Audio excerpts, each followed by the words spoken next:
खरं म्हणजे मी नाममात्र अध्यक्ष म्हणून इथे उभा आहे. एक अतिशय सुंदर अशा प्रकारचं भाषण आपल्या खासदारांनी केलं आणि मी त्या खासदारांनी जे जे काय सांगितलं त्या विषयामध्ये त्यांना जिथं जिथं माझी मदत लागेल तिथं मदत करायला तयार आहे. कारण तुम्हा सगळ्यांना माहिती आहे मी ह्या सगळ्या पद्मशाली विभागामध्ये त्यावेळेस लहानपणापासून फिरत होतो. तेव्हापासून मला हा समाज नाही, तेव्हा कुठे हायस्कूल सुद्धा नव्हतं, नंतर झालं हे सगळं. तुम्हाला चांगल्या तऱ्हेने नेतृत्व मिळालं. इथं कुचन साहेब खासदार होते, त्यांनी अतिशय चांगल्या तऱ्हेनं प्रश्न मांडले पार्लमेंटमध्ये. पण नंतरच्या काळामध्ये थोडी शिथिलता आली त्यामध्ये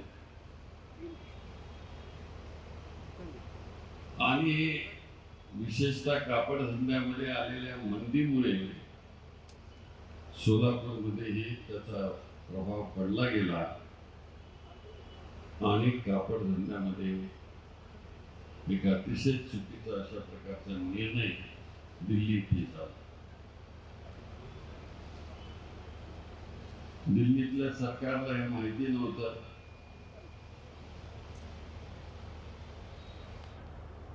की माझ्याकडे त्यावेळेस होम मिनिस्ट्री होती आणि इथं प्रधानमंत्री म्हणाले कि होम मिनिस्ट्री तो शिंदे जी की पास है, उन्होंने पैरामिलिट्री को सैनिक को क्यों यहाँ से गणवेश नहीं दे दिया. अरे हे पॅरामिलिटरी फोर्स 21,000 फुटावर उंचीवर तिथं शत्रूच्या सैन्याशी ते लढतात. एवढी प्रचंड थंडी असते. इथं काय ते लोकरीचं काम इथं होत नाही. ते सगळं जेकार्ड चादर होते, त्याच्यानंतर सुती कापडाचं काम होतं आणि त्यामुळं आम्ही करू शकलो, म्हणजे करतो ते आम्ही सांगितलं. पण गेल्या 11 वर्षामध्ये देशाच्या पंतप्रधानांनी 1 इंच सुद्धा तिथं आता कापड पाठवलं शक्यच नाही. पण जे शक्य नाही ते भारतीय जनता पार्टी ठोकून देते. जसं उदाहरण इथं सोलापूरच्या विमानतळाचं प्रणितीताईंनी सांगितलं, तर तसंच ते करतात आणि आता 11:30 वाजता उद्घाटन होणार.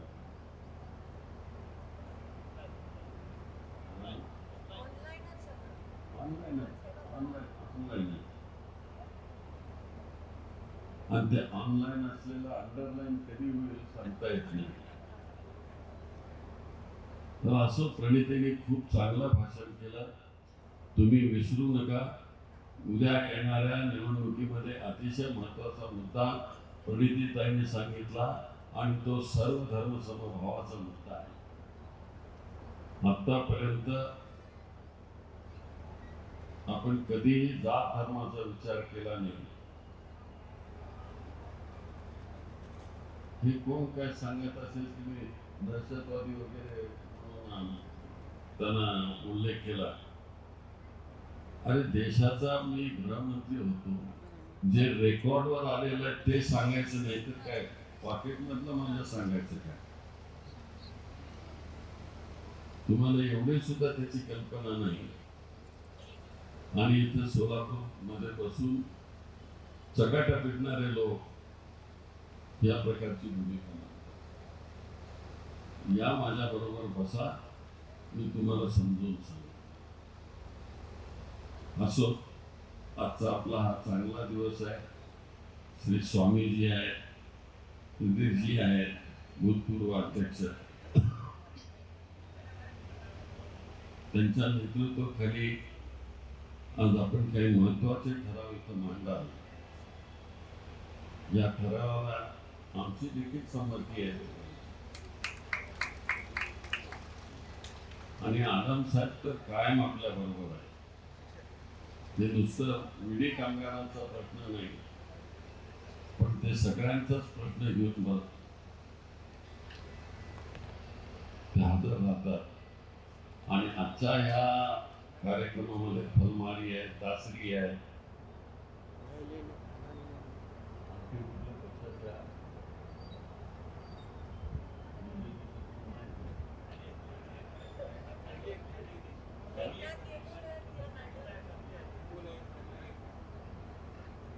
आहेत म्हणतात. पण असं जर सगळे जर मिळून समाजाचे प्रश्न सोडवता आले तर सोडवले पाहिजे या मताचा आम्ही आहे. समाजाच्या प्रश्नामध्ये तुम्ही आपले निरनिराळे गट करू नका.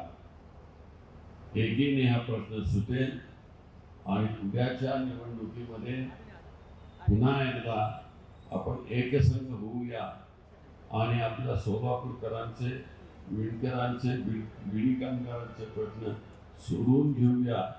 याबद्दल मी तुम्हाला मनापासून शुभेच्छा देतो.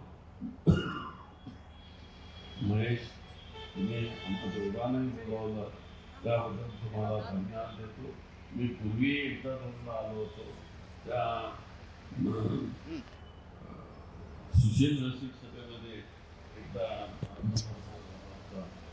आज इथं चांगल्या ठिकाणी समारंभ होतोय त्याबद्दल तुम्हाला मनापासून धन्यवाद देतो, शुभेच्छा देतो आणि यशस्वीतेसाठी तुम्हाला शुभकामना. जय हिंद, जय महाराष्ट्र, जय महाराष्ट्र.